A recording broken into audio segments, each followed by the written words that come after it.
Hola queridos amigos, ¿cómo están? Esta es una nueva misión de desarrollo personal. Y recordemos que el fin de estas conversaciones, el fin de estas charlas, en las que espero también sus comentarios y que me cuenten un poquito en qué les ha contribuido esto o qué otros temas les gustaría escuchar. Estas charlas tienen un fin, un propósito que es eh, que queremos sacar de nosotras la mejor versión de nosotros mismos. Dios hizo en cada hombre, en cada mujer, a una persona muy especial, tan única y tan especial que nunca se repetirá. Y si Él se tomó el trabajo de hacernos tan especiales, pues es porque tiene un propósito bueno, un propósito perfecto para cada uno de nosotros.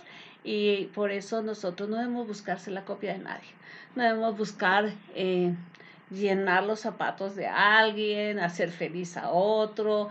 Ese no es nuestro trabajo en la tierra. Nuestro trabajo en la tierra es ser la mejor versión de nosotros mismos y a través de ello contribuir a nuestro crecimiento y al crecimiento de otros. Muy bien, estamos viendo en esta nueva serie, estamos viendo las emociones y al hablar de las emociones pues estuvimos viendo sobre el estrés y hemos visto datos muy fuertes y hoy vamos a hablar, vamos a seguir adentrándonos en esta parte diagnóstica y hoy vamos a hablar de las emociones que matan. Bueno, quiero decirles que el estrés no tiene tanto que ver con lo que está pasando, sino más bien con lo que nosotros percibimos, ¿no? Con la experiencia con la que se está percibiendo esto. Mira, por ejemplo, hay muchísima gente, muchísimas amas de casa que no salían de su casa sino estrictamente al súper y a hacer su mandado, ¿ok? Y entonces para ellas esto, pues de la cuarentena, no debió tener ninguna trascendencia. Pero vino el encierro de la mayoría de las personas, de sus hijos, a lo mejor tal vez también de su pareja. Y entonces de repente encontramos con que esta misma ama de casa que había mantenido su peso regular, que se sentía relajada estando en su casa, de repente ahorita se siente encerrada. Y ya se está sintiendo estresada y demás. Y uno dice, no cambió nada tu vida. Solamente a lo mejor has tenido unos días más a tus hijos o a tu pareja, pero en realidad tu rutina, la tuya, la personal, no ha cambiado. Pero el estrés llega no por lo que está pasando, sino por cómo ella lo percibe. Entonces percibe que hay una amenaza para su familia, percibe que hay una amenaza para ella, y todas estas cosas hacen que nos estresemos, ¿no? Yo cuando hablo con algunas personas les cuento una historia que yo les voy a narrar. En este momento les digo mucho esto es percepción. Mm,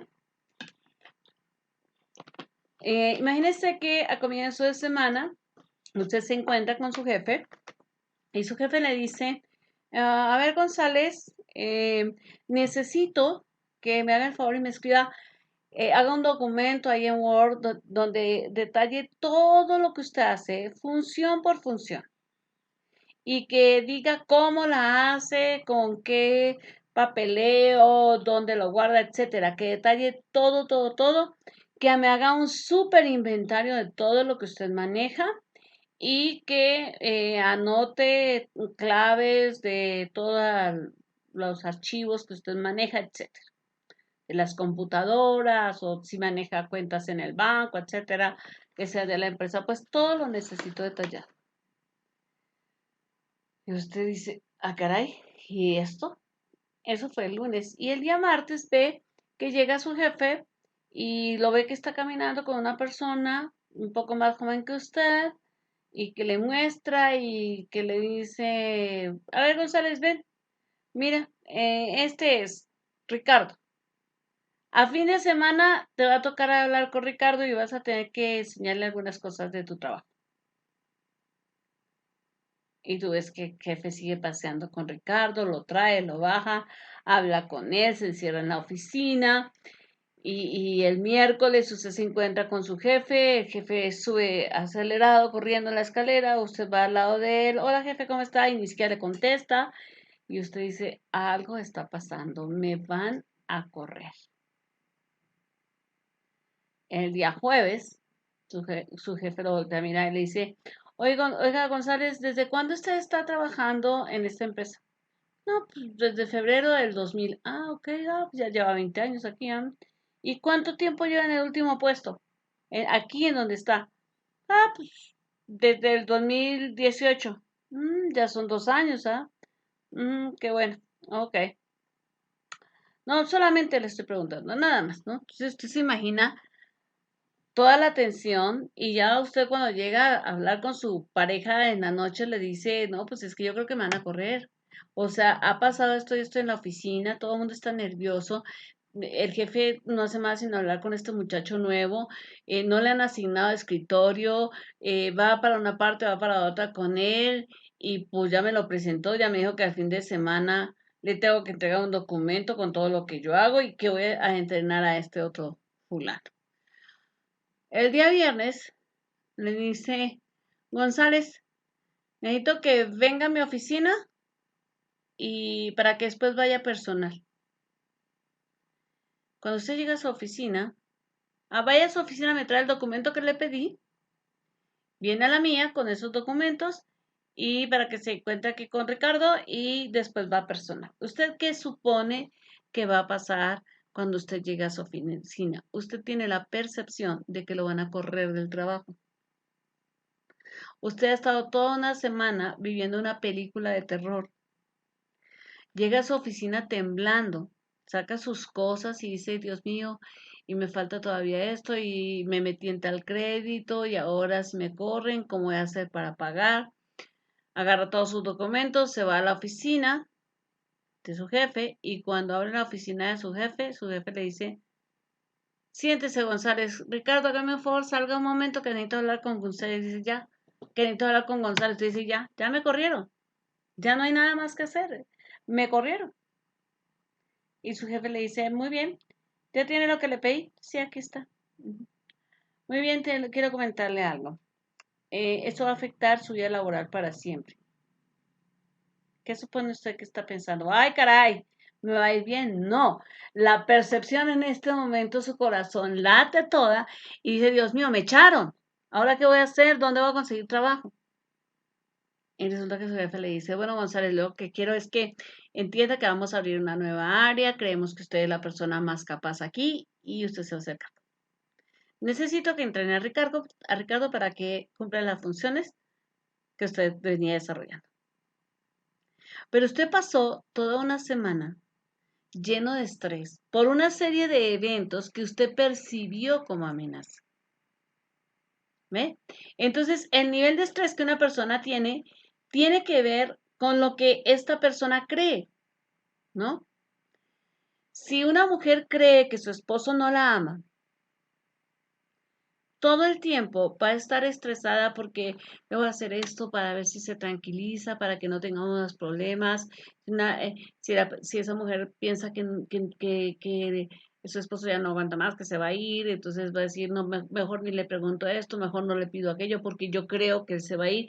Y tal vez nada tiene que ver con ella, toda la mala cara o la angustia o los modos que él esté teniendo en ese momento, sino que ella está creyendo que es por él.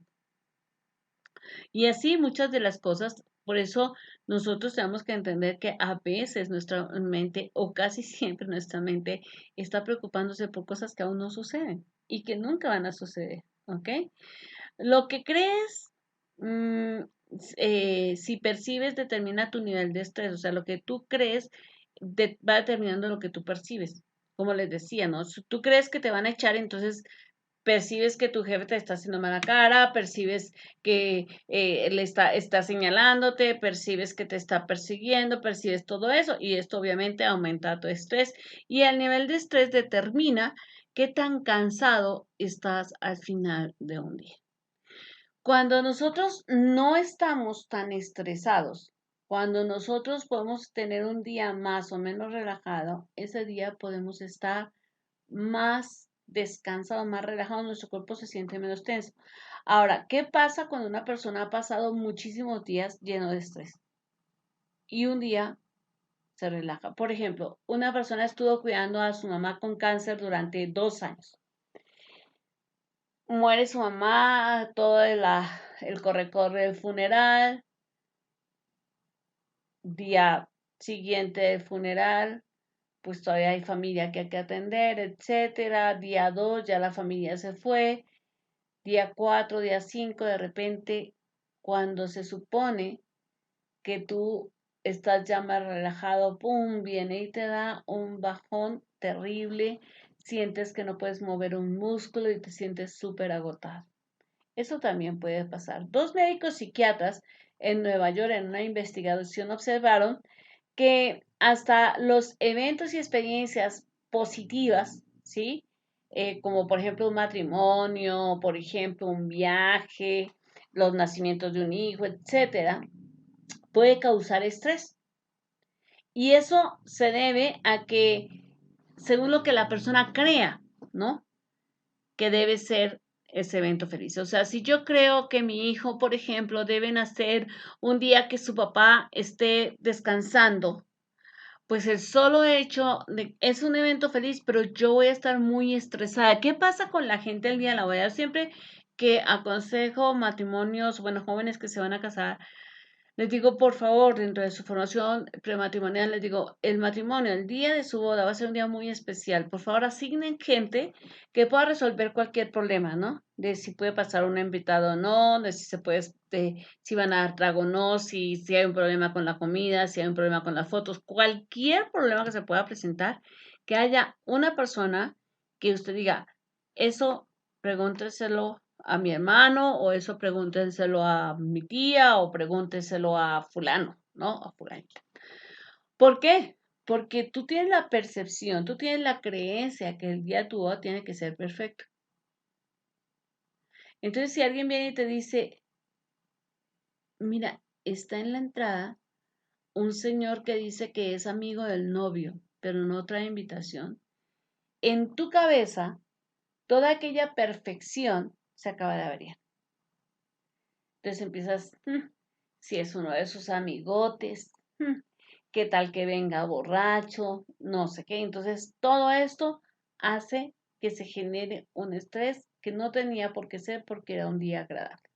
Entonces yo les digo, por favor, calculen bien los tiempos de maquillaje, todas esas cosas, porque es un día que la gente se estresa muchísimo, porque tiene la percepción de que todo tiene que salir perfecto.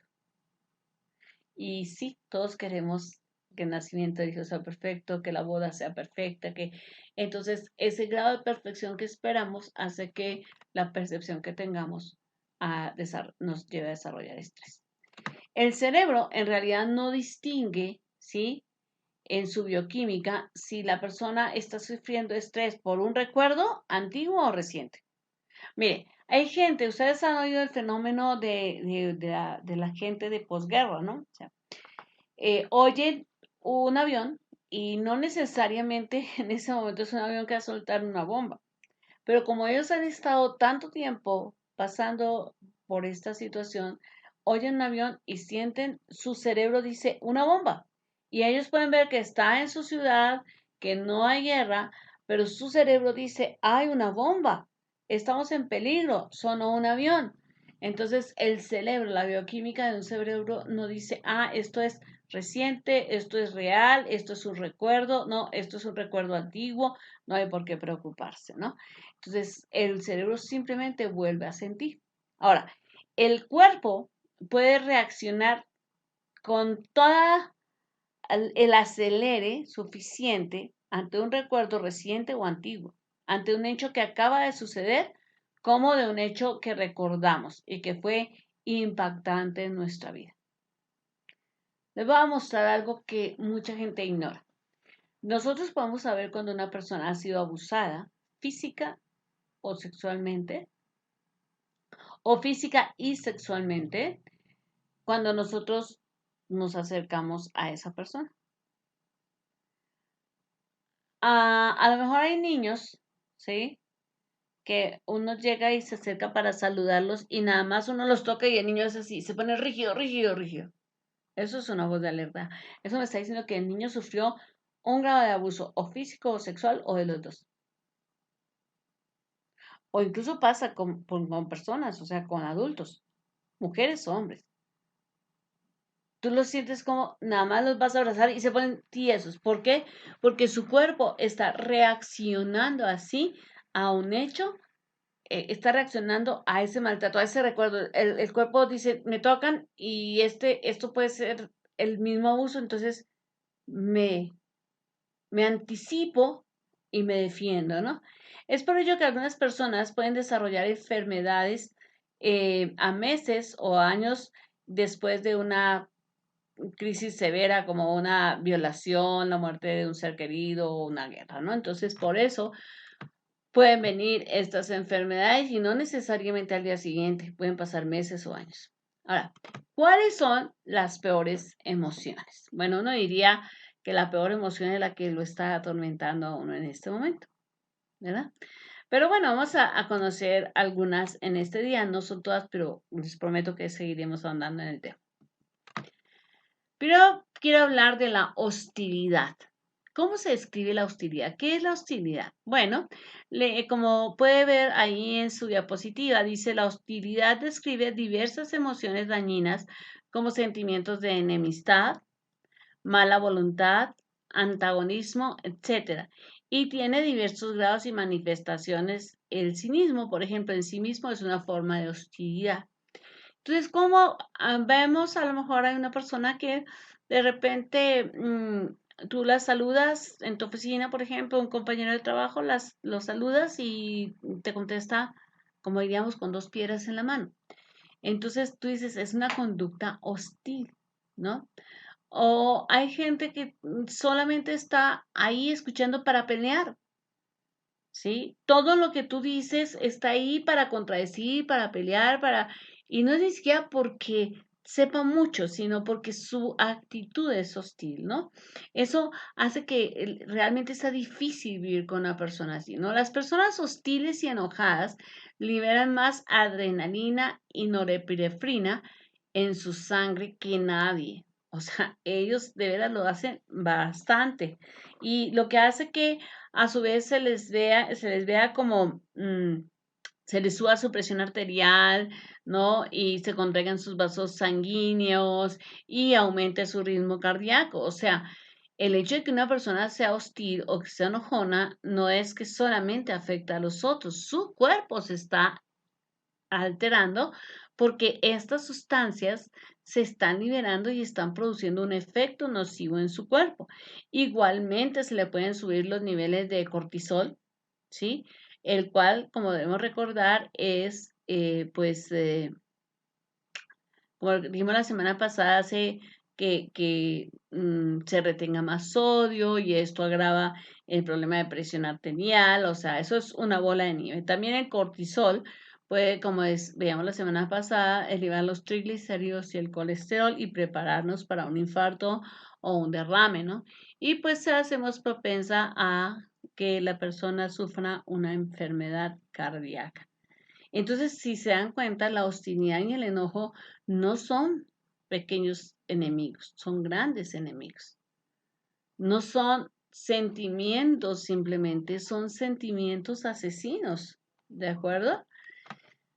Haríamos bien en estudiar a fondo el daño que causa la presión sanguínea alta en nuestras arterias, ¿ok? O sea, entendamos que la presión arterial no es solamente, tiene la presión alta y tómate la pastillita, sino que va deteriorando no solamente nuestras arterias, así como los ventrículos y demás. Y entonces, cuando una persona es sometida a mucho estrés, y tiene todo ese daño arterial ya por la presión arterial, entonces si se sube mucho nuevamente su adrenalina en un ataque de estrés, puede producirse una muerte súbita por infarto. Entonces no es porque para mucha gente los infartos son fulminantes por eso, porque trae un desgaste en sus arterias. Tuvo un momento en que se subió su adrenalina por una cuestión de una ansiedad, un susto, un disgusto y ahí lo vimos. Ahora más adelante vamos a ver cómo las personas que reprimen mucho sus emociones son las que más lo pueden sufrir. Un día un médico me decía, es más fácil que se muera la persona que reprime la emoción a la persona que estalla. Casi nunca el enojón, gritón que insulta y daña a otro es el que se va a morir. Probablemente el primero que se muere es su pareja, porque toda la vida se la ha pasado oyendo los gritos, los insultos y los estallidos, y ha estado reprimiendo su ira, su enojo, y su corazón un día dice, aquí, hasta ahí fue. Entonces, ¿qué conductas nos pueden ayudar a ver si hay hostilidad? ¿No? Porque no siempre es solamente que una persona sea mordaz o que una persona nos conteste feo, o esto nos puede mostrar eso. A lo mejor yo pues estoy pensando, ¿será que yo soy una persona hostil? Bueno, pues vamos a ver. Lo primero es pensar si yo soy una persona con una personalidad demasiado indulgente. ¿Cómo me doy cuenta de eso? Mire, y aquí vamos a tocar un punto que pareciera como que, ¿cómo? Esas personas son hostiles, sí. Las personas muy hostiles comen, beben, fuman, etcétera, en exceso, ¿sí?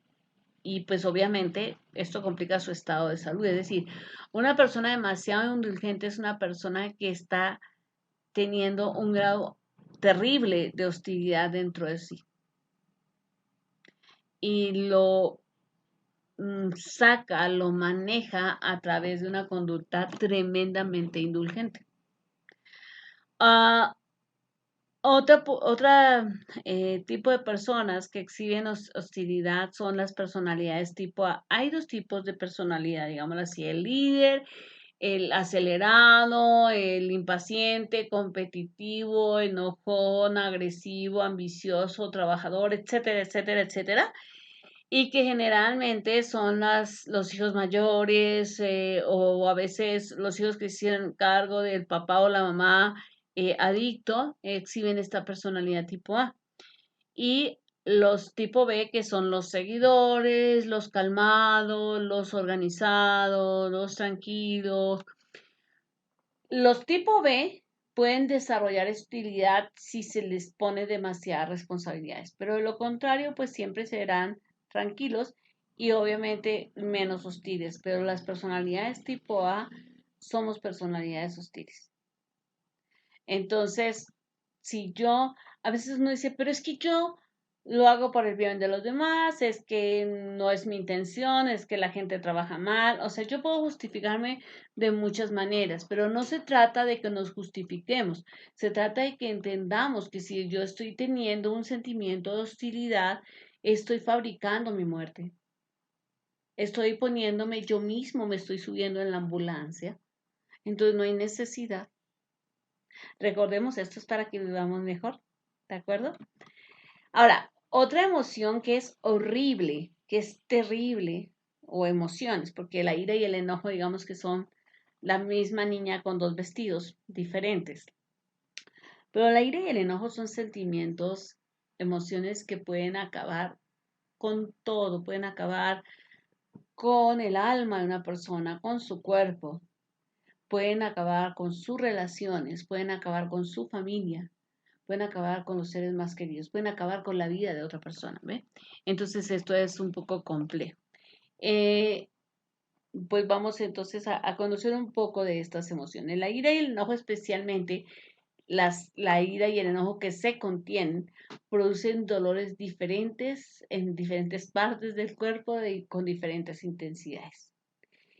Un libro que estoy leyendo sobre el estrés dice que una mujer empieza a sentir unos dolores espantosos de espalda y bueno, le hacen, ya sabe, todo tipo de diagnósticos, pruebas, etcétera. Y esto era un dolor que ya se ha vuelto incapacitante, era una persona ya en edad de pensionarse y pues esto aceleraba muchas cosas. Entonces, su médico tratante está viendo y dice, bueno, ¿desde cuándo sufre este dolor? Y entonces ella dice, bueno, mira, no empecé con este dolor así de fuerte, sino que como que fue aumentando. Yo fui la persona que trabajé mucho, siempre he trabajado mucho porque pues mi esposo fue artista. Entonces, pues él se dedicaba más a otras cosas, más a su arte y demás. Cuando trabajaba, si es que trabajaba, cuando trabajaba, pues él quería llevársela suave, no guardaba mucho tiempo un trabajo porque pues él prefería lo artístico, y pues no, o sea, no se le daba el trabajo, entonces a mí me tocaba, yo terminaba trabajando doble turno, etcétera, para poder compensar los ingresos que no se recibían por él, ¿no? Entonces, de repente él decía, ¿sabes qué? Escribamos al niño al tal colegio y como ya lo teníamos escrito, pues ya qué podía hacer, yo tenía que pagar la cuota como fuera, así de que yo trabajaba más y creo que tanto cansancio, ¿no? Hizo que mi espalda se dañara. Entonces, este médico remite a esta paciente con un psicólogo. Y el psicólogo empieza a trabajar con ella y evidentemente se dan cuenta, paciente y psicólogo se dan cuenta que este dolor de espalda no era otra cosa, sino una cantidad de enojo contra su esposo reprimida. O sea, ese enojo se había reprimido tanto y tantos años que se había vuelto un dolor de espalda y que no podía relajarse, no había una forma farmacológica que quitara el dolor porque el dolor no era causado por un daño en un músculo específico, en una parte de la espalda, sino era un daño de estar soportando semejante carga. Ahora, de no tratar con la ira y con el enojo, los dolores se pueden convertir en crónicos, ¿no? Entonces, tú oyes gente que las mujeres viven con dolor de cabeza, o vivimos. ¿Cuántas hemos dicho, me muero de este dolor de cabeza? ¿No? ¿Qué pasa? Que los hombres pueden llegar, estallar, gritar, decir, y la mujer se pone a veces al tiro, no, no somos santas, ¿verdad? O sea, y dice cosas, pero de repente se voltea a los hijos y dice, yo prefiero callarme para no molestar a mis hijos, para que no la pasen mal ellos, para que no se asusten, y empiezan a reprimir su enojo. Entonces, estos dolores se van volviendo crónicos. La ira y el enojo, por otra parte, contenidos también, a pesar de que se repriman y se guarden allá en el fondo, y le pongamos muchas cosas encima, pues por alguna parte van a salir, entonces salen en forma del dolor. Lo que tenemos que pensar como seres humanos es que cuando como personas empacamos, guardamos en una maletita o escondemos nuestras emociones poderosas, devastadoras, como el enojo, como la ira, como la hostilidad, ¿sí? Las metemos en una maleta, haz de cuenta como tira cómica, ¿no? Que es personas los personajes que agarraban y metían la maleta y metían ropa, y luego se sentaban sobre la maleta para poderla cerrar. Bueno, a veces hacemos así con nuestros sentimientos mordaces o devastadores, ¿no? Los metemos, son tan grandes, crecen tanto y los metemos en una maleta y nos sentamos sobre ellos y cerramos la maleta y pensamos que ya no se sienten, ¿no? Aún es más, hay gente a quien eso le parece que es madurez. Peor aún, hay gente que le parece que eso es cristianismo y eso me preocupa. Yo como psicóloga cristiana te digo, a mí me preocupa que se crea que una persona que reprime su ira y su enojo simplemente tiene un mayor carácter cristiano. Así no se trata el enojo, así no se trata la ira.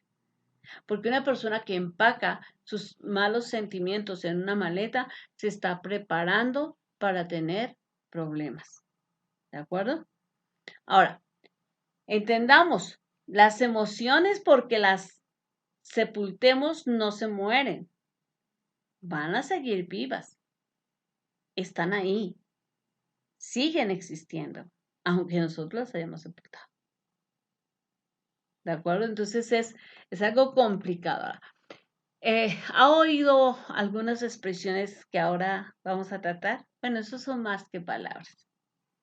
Ahí en su diapositiva dice, hay gente que dice, es un dolor de cabeza, ¿no? O sea, mi suegra es un dolor de cabeza, mi jefe es un dolor de cabeza, mi marido es un dolor de cabeza, ¿no? Lo decimos cuando algo nos perturba, nos incomoda o nos daña. Realmente no se siente aquí, se siente aquí, ahí donde se llegó esta persona otra vez gritando, otra vez pidiendo, otra vez haciendo. Esas situaciones que mortifican se asimilan ahí, a que veras es un dolor de cabeza, y lo es. Y lo que no es simplemente una expresión, es real, se vuelve un dolor de cabeza. Ahora, ha oído gente que, no sé, la pareja las decepciona o el pastor o la pastora o un trabajo y dice, ay, no, pues eso sí me rompió el corazón. Efectivamente, eso se siente aquí. No se siente como un dolor de cabeza, se siente como una decepción, se siente que se rompió el corazón, duele aquí. Ahora, hay gente que dice, no sé, ante algo que alguien hizo o dijo que nos causó dolor, dice, me lastimó. Esa palabra que esa persona me dijo me lastimó muchísimo o esas acciones de tal persona me lastimaron muchísimo y es cierto, nos lastiman y nos lastiman profundamente, es decir, nos dañan el cuerpo, son más que palabras. Entonces, la próxima vez que usted escuche a alguien decir es un dolor de cabeza, me rompió el corazón, me lastimó, ¿sí? Eso en realidad sí me dolió. No solamente está hablando de su alma, está hablando realmente también de su cuerpo. Ahora, ¿qué dice la Biblia sobre el enojo? ¿Qué dice la Biblia sobre la ira? ¿Dice la Biblia que lo reprimamos? ¿Dice que el carácter cristiano debe reprimir el enojo? No. De hecho, la Biblia dice que es válido sentir la ira, pero que lo que debemos hacer es trabajar con ella, no negarla. Mire, Efesios 4:26 dice, airaos, pero no pequéis. No se ponga el sol sobre nuestro enojo. ¿Eso qué quiere decir? Quiere decir que yo tengo derecho a enojarme, que no es que no sea cristiano si me enojo, todo lo contrario, que si soy cristiano me puedo enojar. Lo que no puedo hacer es dejarme controlar por la ira, es decir, es que no sé, me ganó, es que cuando me pongo enojado no sé lo que digo, no, sí sabemos, no podemos pecar, pero también debemos trabajar con nuestro enojo, debemos sacarlo de nuestro corazón. Yo siempre le doy el consejo de golpee la almohada, golpee la almohada, golpee la almohada, hasta que salga el enojo, porque si no lo va a reprimir. El Salmo 4:4 dice, temblad y no pequéis. Meditad en vuestro corazón estando en vuestra cama y callad. Es decir, antes de dormirte, no peques. Dice, temblad y no peques. Es decir, temblar es, a lo mejor, asume todo el rigor emocional de esta situación, ¿no? Piénsalo, mira de quién es responsabilidad qué cosa, desahógate con Dios y calla. Es decir, pero no dice calla, no es reprímete, no, es desahógate con Dios, vacíalo con Dios, medítalo, ¿sí? Para que ese enojo, esa ira sean elaborados correctamente. Ahora, no es cualquier cosa lo que nosotros hacemos. La gente dice, yo no le pegué. Yo conozco a una persona que, yo soy una persona bastante fuerte, yo lo reconozco, soy una persona que tiene problemas para ser suave con la gente. No soy diplomática. Y por mucho tiempo, esta persona se encargó de hacerme sentir muy mal. Se sentía como con que lo estaba haciendo muy bien, ¿no? Y es que da falta amor, y es que aquí, y bueno, han pasado los años y Dios se encarga de poner a cada cual en su lugar.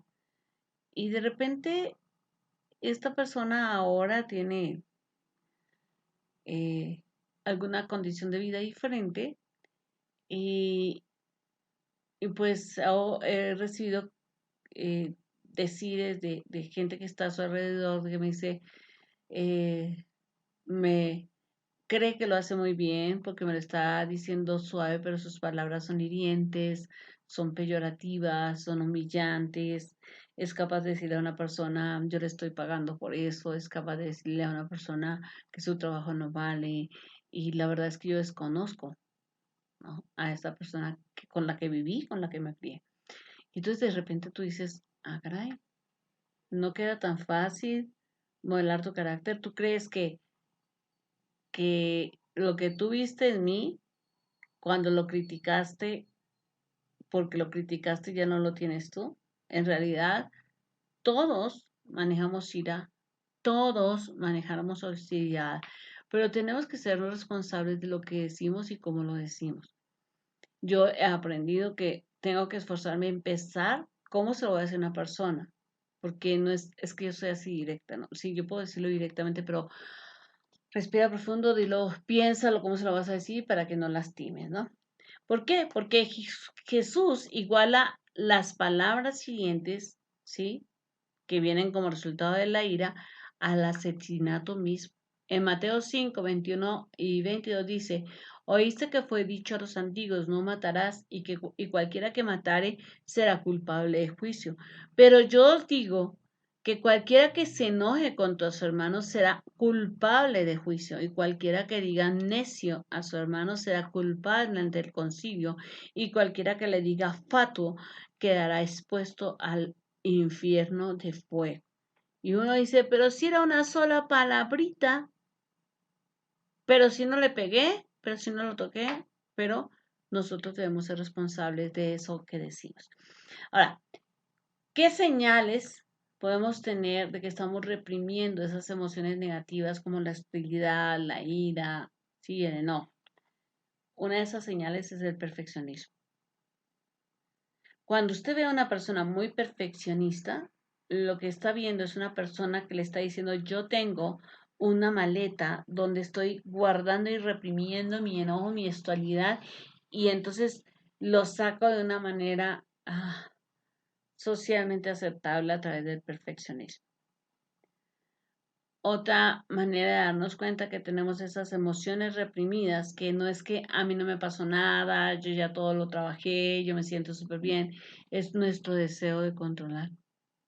Las personas controladoras tenemos que reconocer que tenemos emociones reprimidas y que tenemos que seguir trabajando en esas emociones para que podamos irlas soltando poco a poco y vamos a ir perdiendo ese deseo de controlarlo todo y a todas las personas.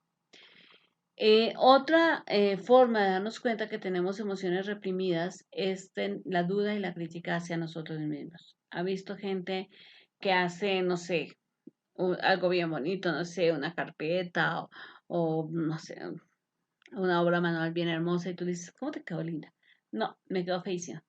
Yo no sirvo para eso. No, no, yo soy, no, qué gorda me veo, qué fea me veo, no, qué bruta soy. Yo soy una imbécil completa. ¿Ha oído esas expresiones? Cuando usted escucha a una persona hablar así de sí misma, ¿sí? Está diciendo, yo tengo una cantidad de emociones reprimidas a punto de estallar. El cinismo y la crítica hacia los demás. Y ahí, por favor, ponga en negrillas y subrayado, con mayúsculas y en rojo carmesí, la famosa broma, las famosas burlas.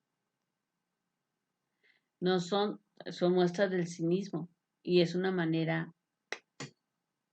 graciosa de criticar. Y lo que me está diciendo eso es una persona que vive burlándose de otra, que vive criticando a otra, que vive haciendo este tipo de bromas y este tipo de salidas cínicas, solamente me está diciendo tengo una cantidad de emociones reprimidas terribles que están a punto de salir de mí. La promiscuidad es otra señal de emoción reprimida. Mire, una de las cosas que tú puedes observar, por ejemplo, en una persona que ha sido violada, es la promiscuidad. Cuando tú le dices a un varón que ha sido promiscuo y que se siente macho, camacho, remacho, porque ha tenido no sé cuántas mujeres, tú le dices, aquí hubo un abuso y no lo has elaborado, y la persona dice, no, si yo soy macho, pero como se le ocurre a mí nunca, y se enojan muchísimo. Pero en realidad la promiscuidad es una manera, sea de hombre o sea de mujer, es una manera de mostrarnos una emoción reprimida, generalmente una emoción reprimida que viene en un contexto sexual de abuso a que se fue sometida esta persona. Ahora, las explosiones emocionales. Usted ha visto gente que de repente grita o le dices cualquier cosa y se echa a llorar como la Magdalena, ¿sí?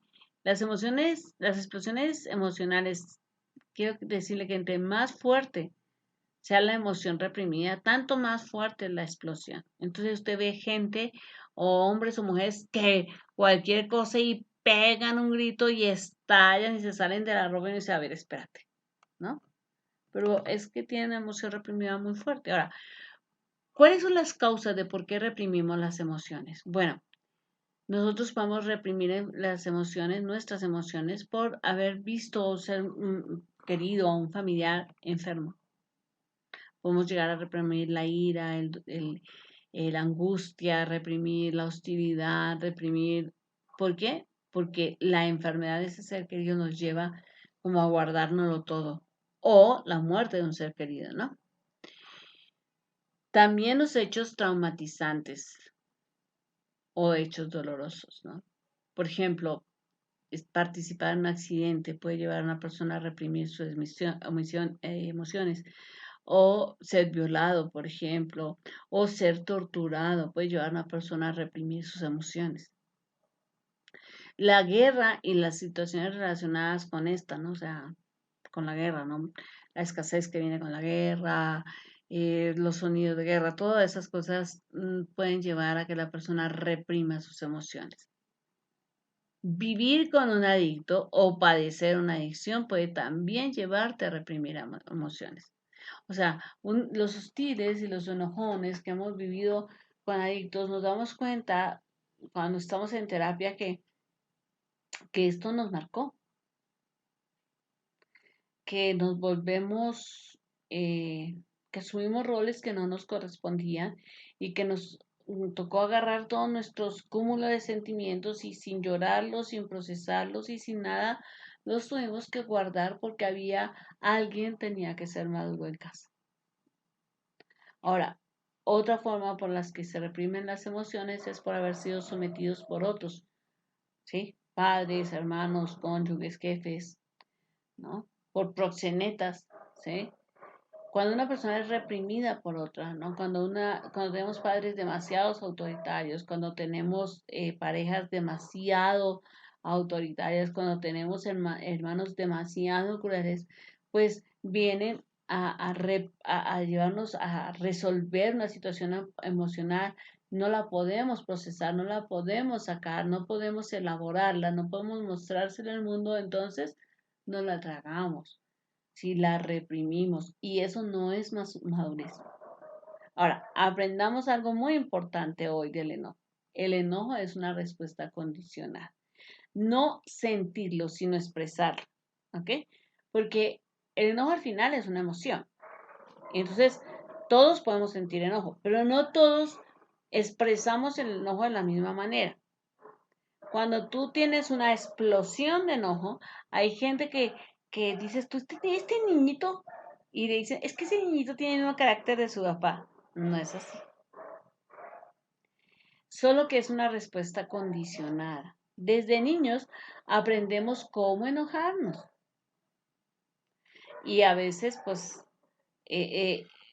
no solamente aprendemos cómo enojarnos, sino para qué sirve enojarnos, es decir, los efectos que causa en otras personas nuestro enojo. Entonces eso nos fascina porque nos da poder.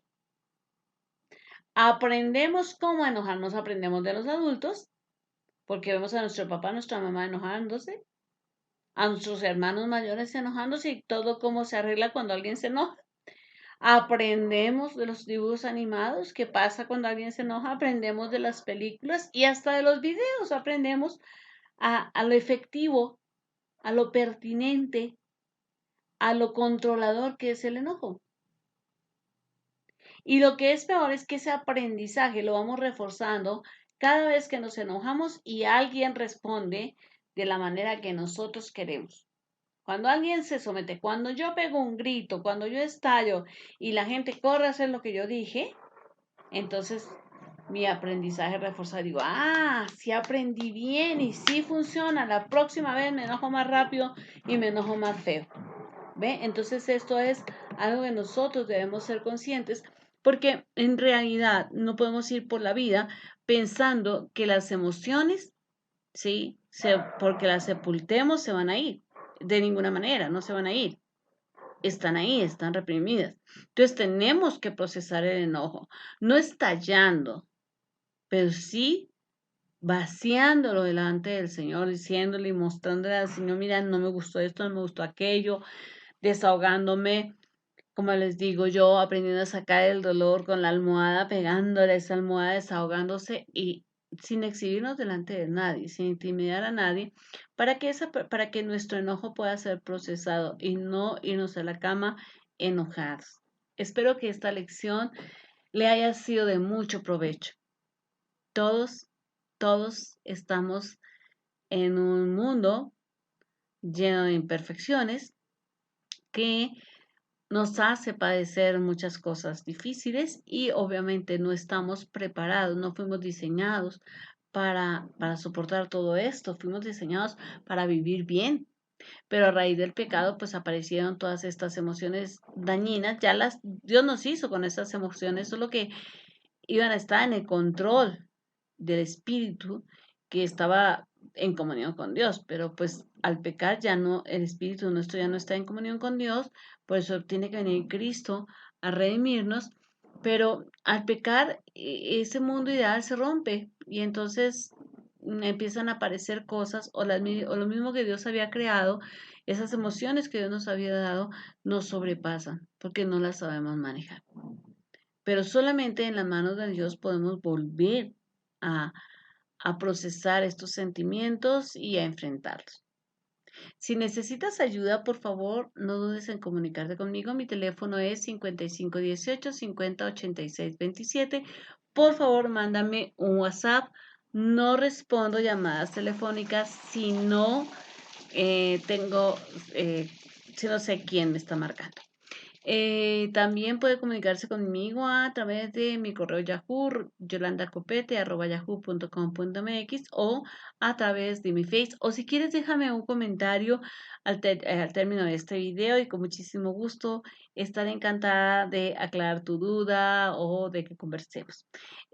Por favor, no olvides dejar tu campanita activada para que podamos avisarte de nuestras nuevas publicaciones y espero verte el próximo jueves a las 12 del día en una nueva emisión de Desarrollo de Personal. Dios te bendiga, te amo un montón.